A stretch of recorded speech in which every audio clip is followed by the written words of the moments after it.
오늘 이곳에 모여 하나님을 예배하는 우리 중에 기도 제목이 없는 분은 없을 것입니다.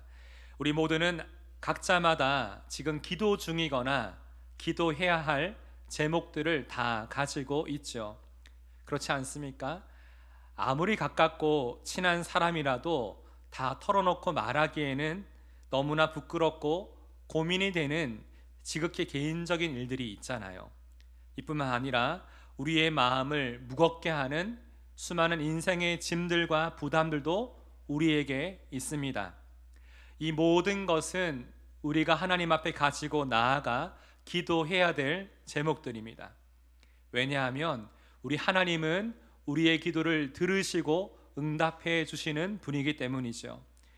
오늘 우리가 함께 읽은 느헤미야서에는 하나님을 향한 기도의 내용들이 여러 곳에서 나오는데, 느헤미야는 살아가면서 내가 어떻게 해야 될지 고민이 되는 어떤 순간이나 갑자기 만나게 된 어려운 일들 앞에서 그 모든 상황을 지금 내가 하나님께 기도해야 될 제목으로 여겼다는 것입니다.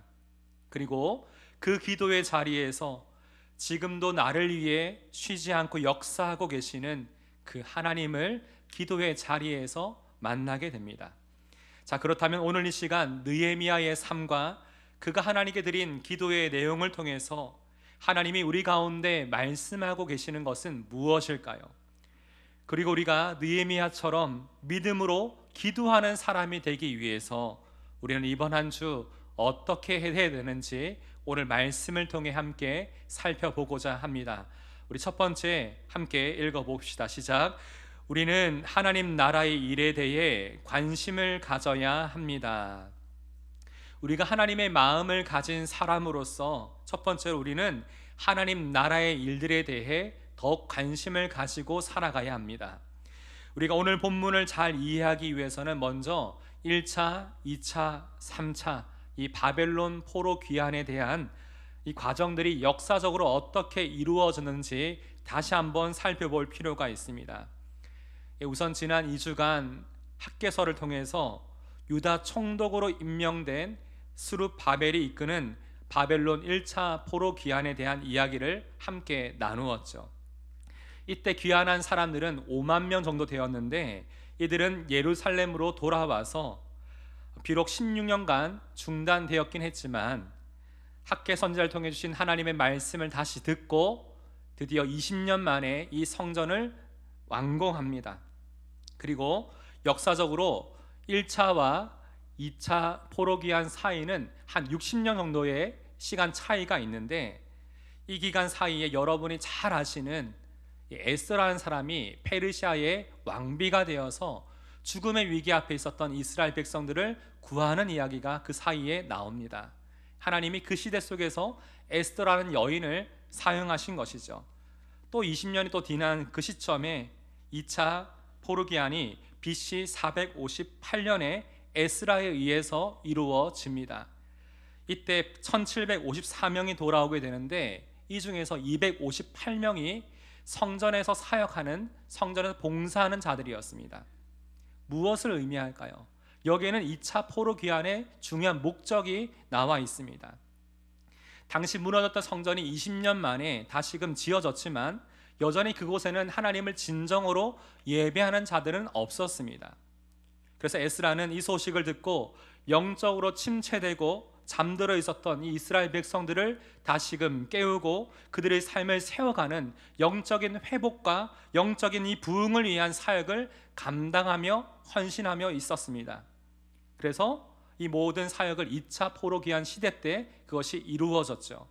그리고 또 14년이 지난 BC 445년경에 느헤미야가 사람들을 이끌고 와서 무너져 있었던 예루살렘 성벽을 52일 만에 재건하게 되는데, 이것이 3차 포로 귀환 시대입니다.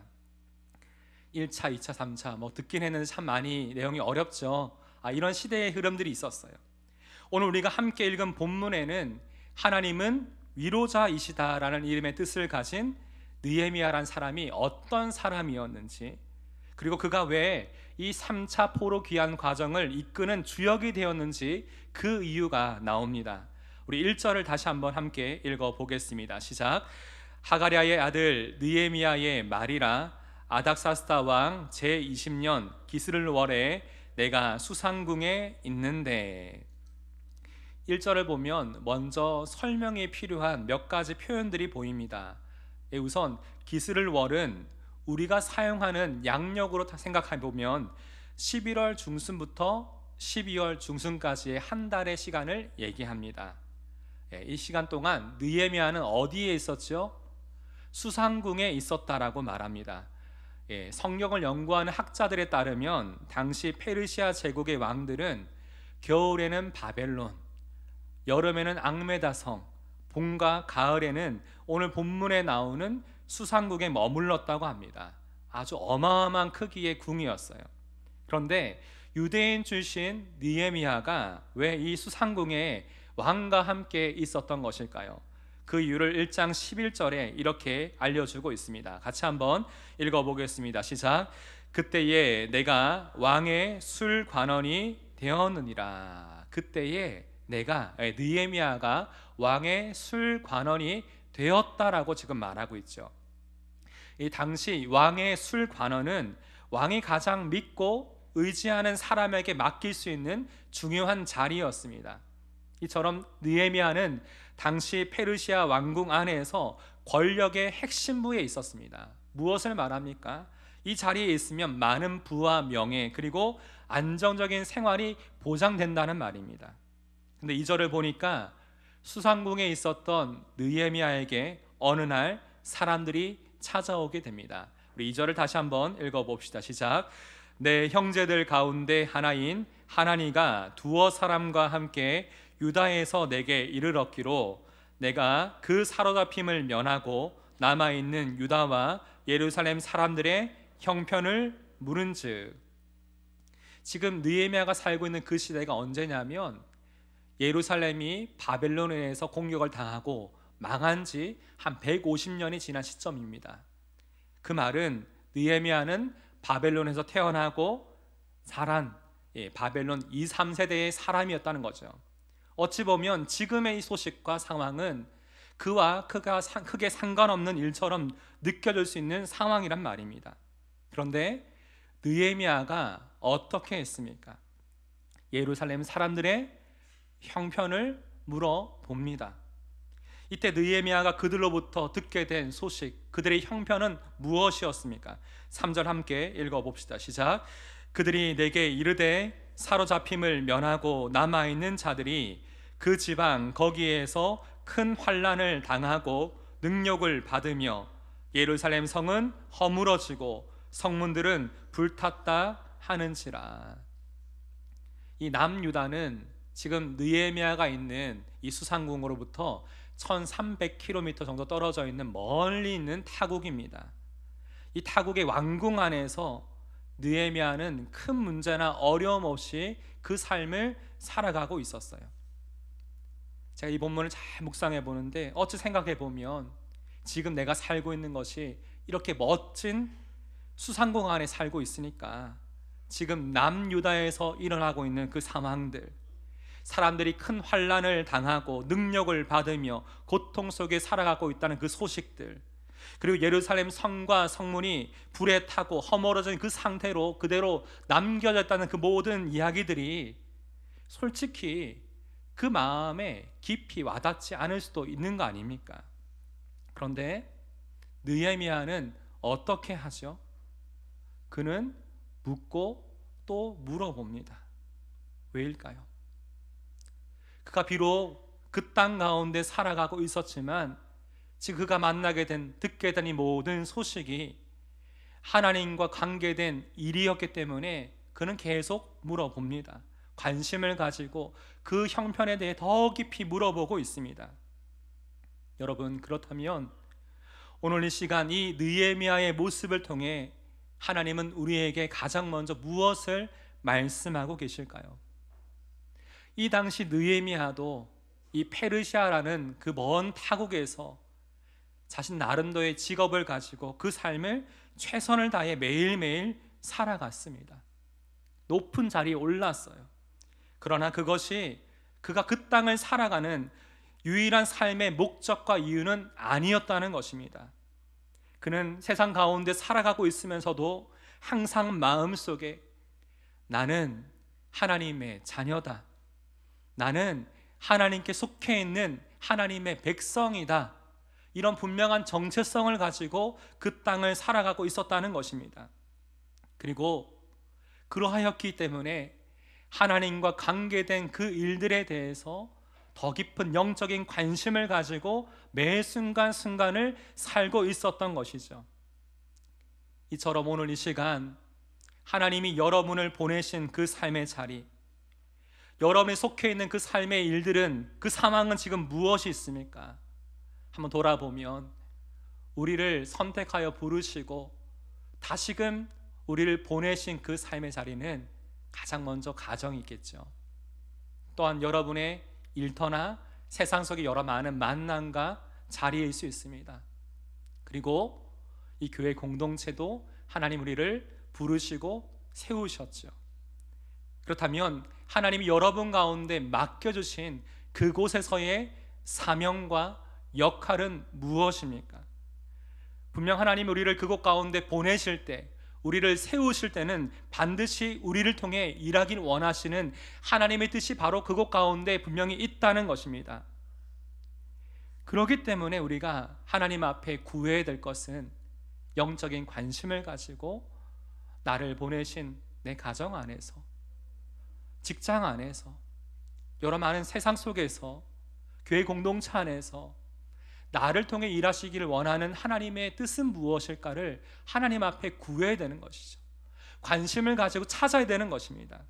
이를 통해 하나님은 이 마음을 가지고 있는 자에게 말씀하십니다. 하나님의 마음을 들려주십니다. 우리가 날마다 이것을 붙들고 살아갈 때, 이것을 발견할 때 하루하루의 삶의 의미와 목적이 달라질 것입니다. 비록 우리가 이 땅을 살아가고 있지만 하나님의 자녀로서, 주님께 속해 있는 하나님의 백성으로서 내가 하나님 나라를 위해서 어떻게 내 삶인 가운데 이것을 행할 수 있을 것인가, 작은 내 삶을 통해 하나님의 나라가 어떻게 확장되어질 것인가, 그 순간 그 자리에서 하나님의 은혜를 구할 수 있는, 하나님의 함께 하심을 경험할 수 있는 삶 되시기를 주님의 이름으로 축복합니다. 우리가 두 번째 함께 읽어보도록 하겠습니다. 시작. 우리는 하나님과의 관계 속에서 기도해야 합니다. 예, 우리는 하나님의 주신 마음을 가지고 하나님과의 관계 속에서 날마다 기도하며 나아가야 합니다. 오늘 본문을 보면 느헤미야는 그들이 전한 고국의 소식을 듣고 난 뒤에 어떻게 반응을 합니까? 4절을 함께 읽어봅시다. 시작. 내가 이 말을 듣고 앉아서 울고 수일 동안 슬퍼하며 하늘의 하나님 앞에 금식하며 기도하여. 4절을 보시면 느헤미야가 이 고국의 소식을 듣고 난 뒤에 보였던 반응을 크게 두 가지로 나눌 수가 있겠습니다. 하나는 마음에서 일어나게 된 자연스러운 감정의 반응입니다. 어떤 일이 있었죠? 느헤미야가 울고 슬퍼합니다. 오랫동안 앉아서 울며 슬퍼하죠. 그리고 또 하나는 어떻게 할까요? 계속 울며 슬퍼하고 있었던 것이 아니라 이 문제를 하나님 앞에 가지고 나아가 금식하며 기도하죠.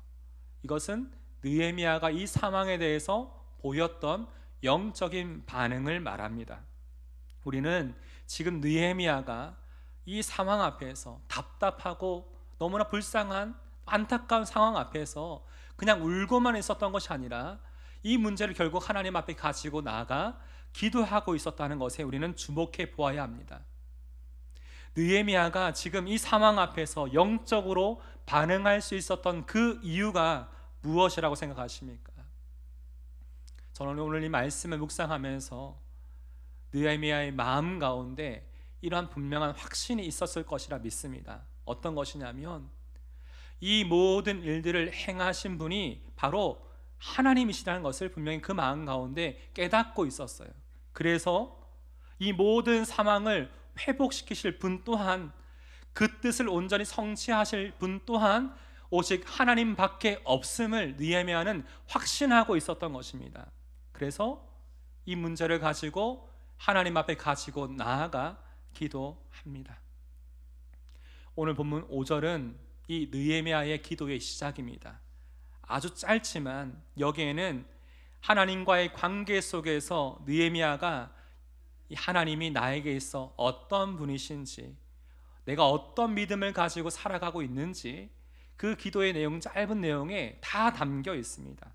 특별히 그의 믿음을 세 가지 표현을 사용하여 고백을 하는데, 가장 먼저 느헤미야는 하나님을 이렇게 고백합니다. 5절 함께 읽어봅시다. 시작. 하늘의 하나님 여호와, 크고 두려우신 하나님이여.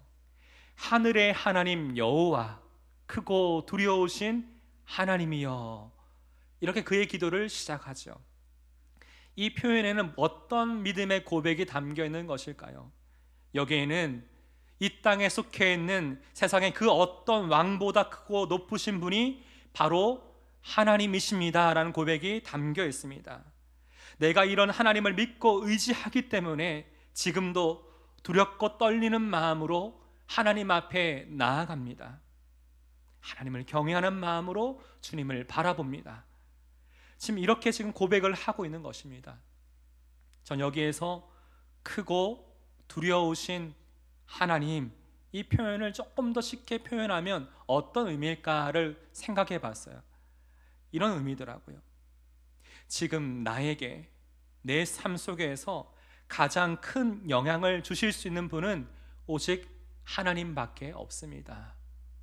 세상의 그 어떤 왕, 내가 지금 페르시아 왕을 가장 측근해서 섬기고 있지만 그 왕보다 크고 두려우신 분이 바로 하나님이십니다. 이 문제는 하나님으로부터 시작돼서 하나님만이 해결할 수 있는 부분입니다 라고 그가 고백을 하고 있는 것이죠.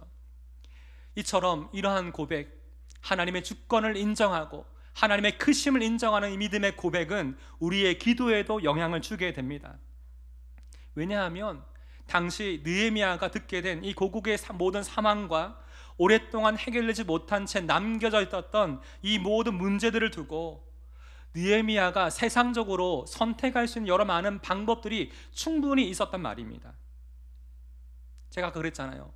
페르시아 왕의 절대적인 신임을 받고 있었던 느헤미야 정도의 사회적 지위와 권력의 중심에 있었던 사람이라면 세상적으로 얼마든지 자신의 인맥과 권력을 활용해서 이 문제를 어떻게 풀어갈지, 어떻게 해결할 수 있을지 이미 다 그 방법들이 보였을 겁니다. 그런데 그렇게 일들을 처리했다라면 결국 어떻게 되었을까요? 사람들이 그랬겠죠. 역시 느헤미야야, 참 대단한 사람이야. 이 어려운 문제를 한 번에 해결하네. 이렇게 하나님의 이름이 아닌 느헤미야라는 이름 넉자가 사람의 마음 가운데 새겨졌을 것입니다. 이것은 우리 가운데 지금 무엇을 얘기합니까?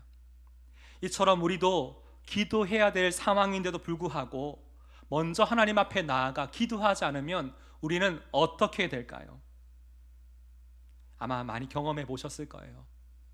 하나님의 뜻보다 내 생각이 먼저 더 앞서고 지금 내가 가진 방법과 힘으로 자꾸만 그 일에 영향력을 행사하려고 합니다.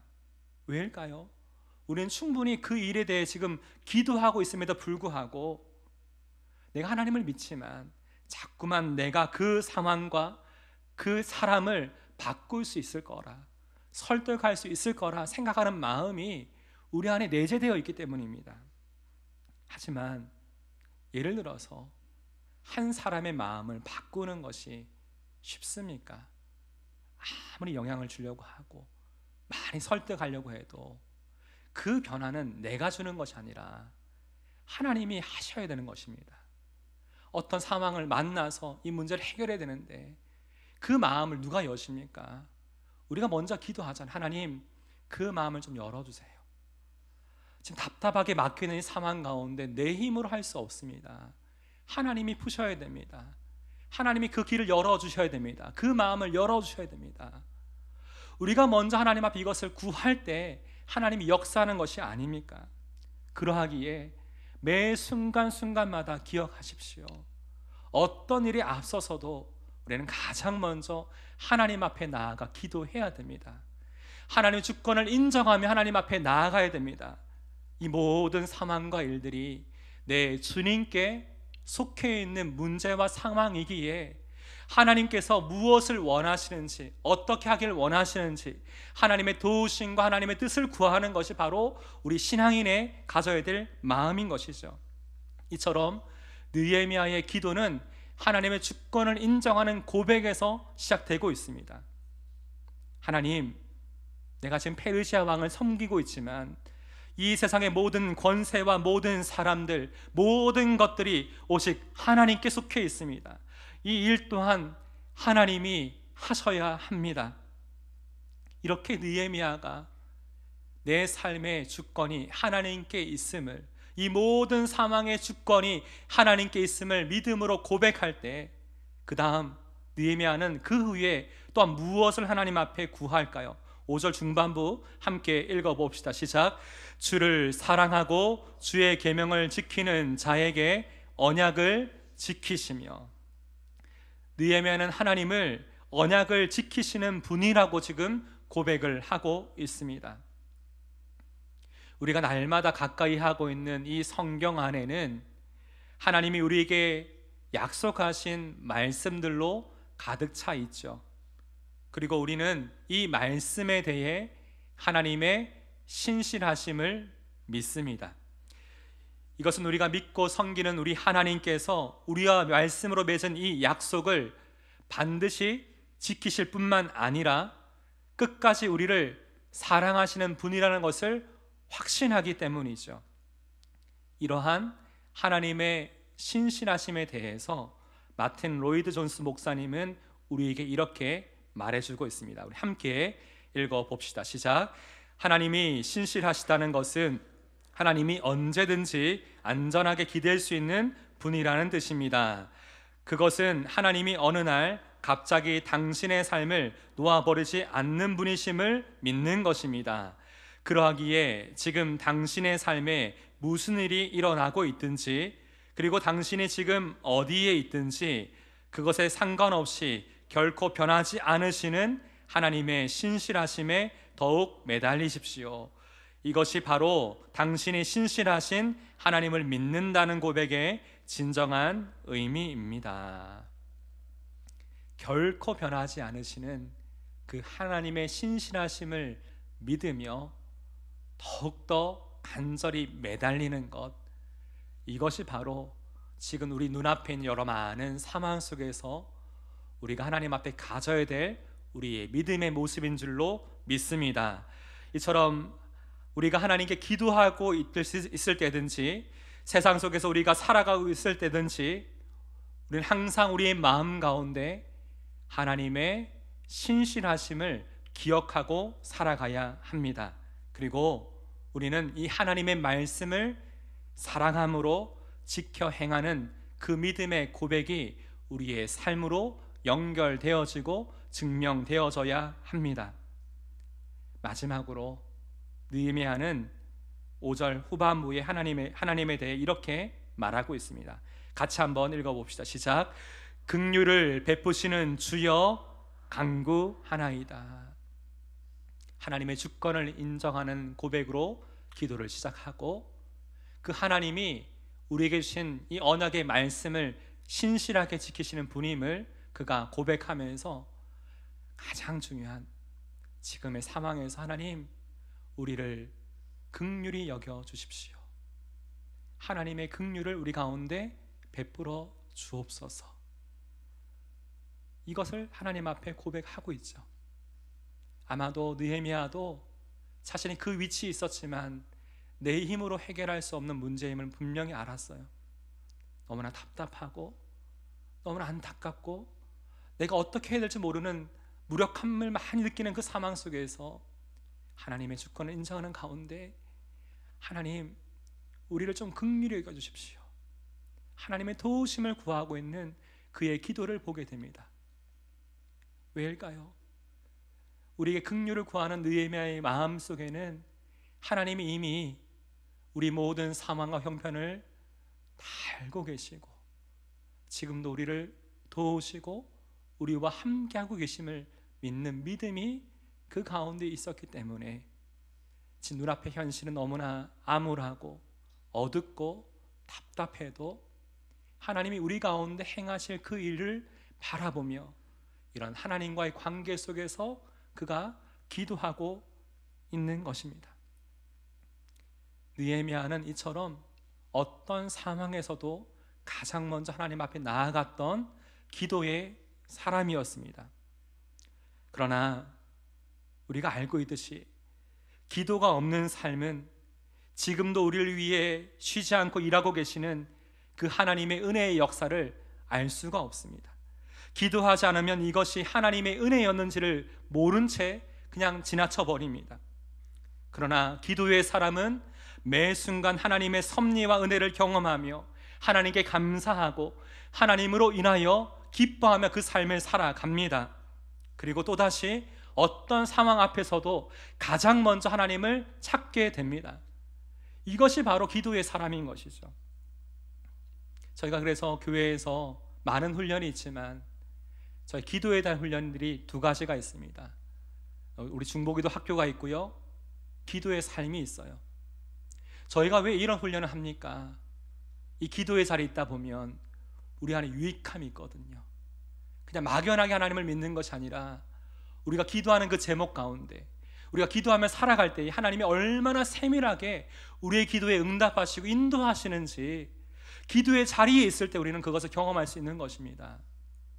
여러분, 기도의 삶은 다시 주님을 만날 그날까지 계속 이어져야 될 우리의 삶이고 사명입니다.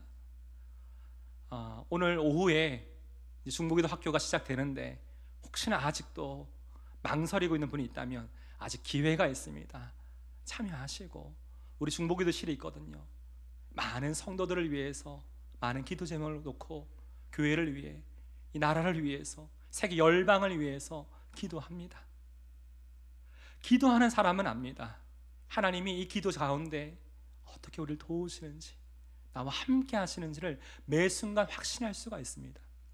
그러하기에 올 한 해 여러분 말씀과 기도의 삶을 힘써 살아가십시오. 어떤 상황 앞에서도 가장 먼저 하나님의 주권을 인정하며 하나님의 신실하심을 믿으며 하나님의 긍휼을 구하며 기도하는 삶 되시기를 주님의 이름으로 축복합니다. 이를 통해 이번 올 한 해도 하나님의 행하시는 놀라운 은혜의 역사를 우리의 삶 가운데 가득 경험하시기를 주님의 이름으로 다시 한번 축복합니다. 오늘 말씀을 기억하며 함께 이 찬양 주님 앞에 고백드리길 원합니다. 우리가 날마다 원하고 소망하는 그 삶이 무엇입니까? 하나님, 이 세상을 살아가는 동안에 내가 가진 것을 의지할 수 없습니다. 내가 주님을 바라봅니다. 모든 순간마다 낙심치 않고 우리에게 긍휼을 베푸신 하나님을 바라보며 살아가게 하여 주옵소서. 함께 찬양합시다.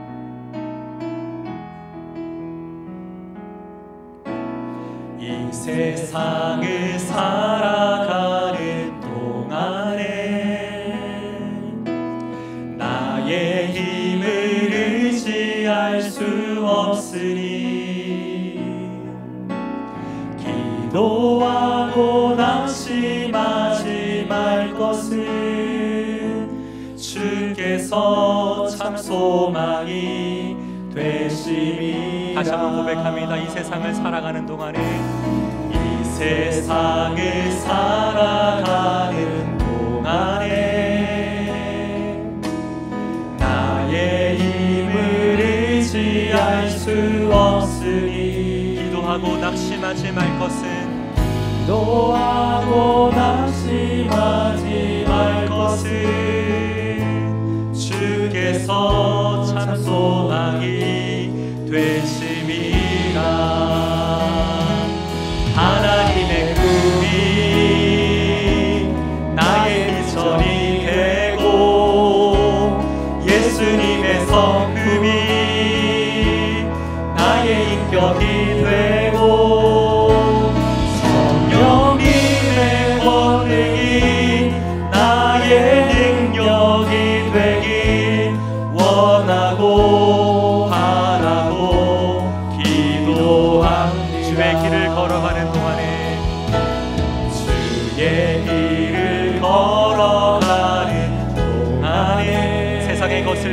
할 수 없으니 세상에 것 의지할 수 없으니 우리가 날마다 감사하고 낙심하지 말 것을 감사하고 낙심하지 말 것을 주님께서 나의 기쁨이 되심이라 주께서 참 기쁨이 되심이 하나님의 꿈이 나의 비전이 되고 하나님의 꿈이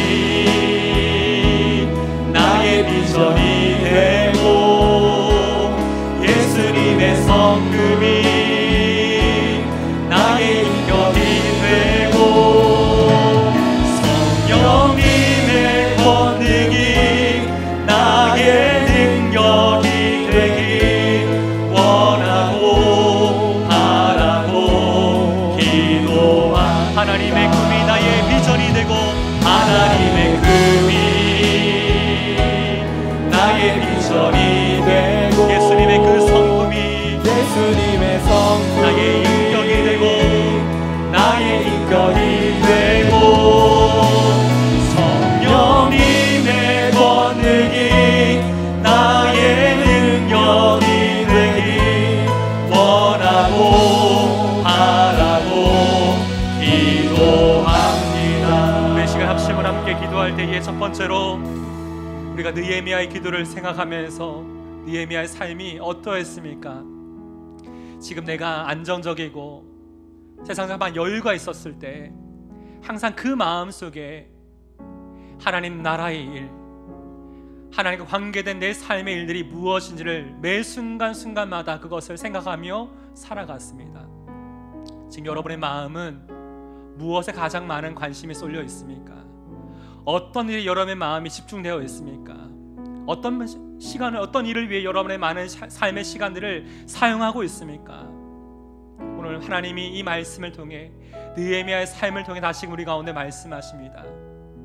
너희가 이 땅을 살아가고 있지만 넌 나의 자녀야, 나에게 속해 있는 나의 백성이야 라고 하나님 말씀하시며 우리 가운데 내게 맡기신 그 삶의 자리에서 하나님 나라를 위해서 영적인 관심을 가지고 살기를 원하십니다. 그러기에 오늘 이 시간 여러분의 가정, 여러분이 맡기신 일터, 여러분 맡기신 교회 안에 여러 많은 사역의 자리를 하나님 앞에 이 시간 내어드리며 그냥 살아가는 것이 아니라 영적인 관심을 가지고 하나님이 기뻐하시는 그 삶을 내가 살아가기 원합니다라는 이 시간 믿음의 결단과 기도를 하나님의 합심을 함께 기도하며 나가길 원합니다. 함께 기도합시다.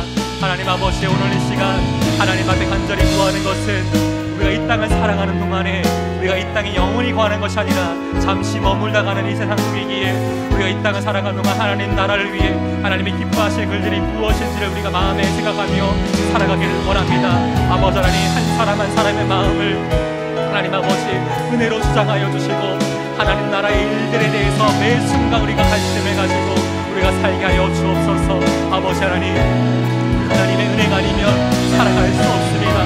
오늘 내게 맡기신 그 사명과 역할과 사역이 무엇인지, 내 삶의 자리가 어떻게 하나님의 기쁨이 될 수 있는지, 나를 보내신 우리 가정 안에서, 우리 일터 가운데에서, 우리의 삶 가운데 하나님을 의지할 수 있는 믿음의 고백이 우리 가운데 있기를 원합니다. 하나님의 주권을 의지하는 고백이 우리 가운데 있게 하여 주옵소서. 아버지 하나님, 매 순간 하나님의 그 은혜를 구할 수 있는 우리 마음이 될 수 있도록 도와주옵소서. 하나님, 우리가 이 모든 상황 가운데 하나님의 은혜를 구합니다. 하나님 아버지, 우리가 이 모든 상황 앞에서 하나님 앞에 나아갑니다. 하나님 도와주옵소서. 우리 이제 다시 한번 기도할 때에 우리 안에 예수 그리스도께서 계시기에 우리가 여러 많은 상황과 문제로 우리가 우겨쌈을 당하도 우리 영혼은 쌓이지 아니하고 답답한 일을 당하여도 넘어지지 않으면 하나님이 우리와 함께 하시기 때문입니다. 오늘 시간 느헤미야의 기도처럼 이 모든 여러분의 마음을 답답하게 만드는, 마음을 낙심하게 만드는, 마음을 두렵게 만드는 그 여러분의 삶에 있는 그 기도의 제목들 하나님을 가지고 나와 기도할 때에 가장 먼저 내 삶의 주권이 하나님께 있음을 인정하는 고백으로 시작하여 신실하신 하나님의 은혜를 구하며 우리 가운데 하나님 이 문제와 이 상황에 대해 하나님 긍휼을 베풀어 주옵소서. 여러분 가정에 있는, 여러분 삶 가운데 있는 그 기도의 제목을 간절한 마음으로 하나님을 찾으며 함께 합심으로 기도하며 나가기를 원합니다. 기도합시다. 하나님 아버지, 오늘 우리 이곳에 있는 사랑하는 성도들의 삶 가운데 가정 안에 여러 많은 일들이 있습니다. 여러 많은 어려움들이 있습니다. 하나님, 여러 많은 세상 속에 이 많은 문제와 이 상황 앞에서 하나님 아버지, 내 힘으로 해결할 수 없는 이 문제들, 하나님, 그러하기에 내 삶의 주인 되신 하나님 앞에 이 문제를 가지고 나아가 기도합니다. 하나님의 주권을 인정하며 선포하며 고백하며 기도합니다. 하나님의 신실하심을 의지하며 기도합니다.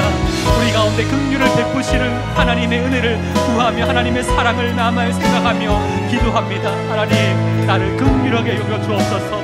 육체적인 큰 고통과 질병으로 하나님 사랑하는 가족들을 위해 기도하고 있고 나를 위해 기도하고 있는 성도들이 있습니다.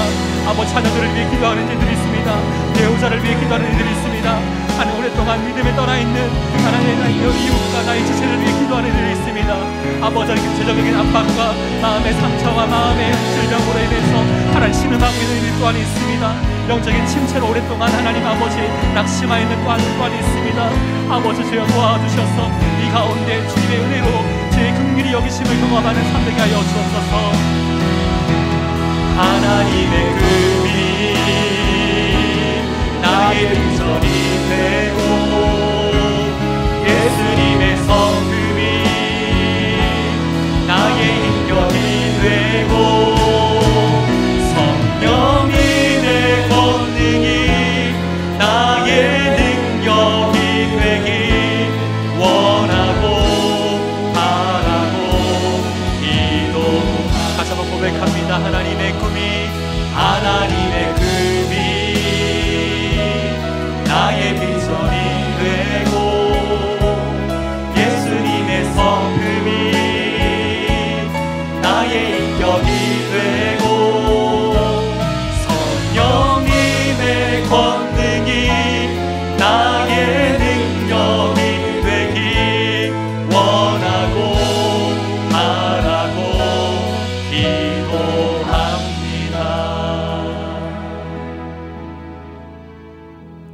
기도하겠습니다.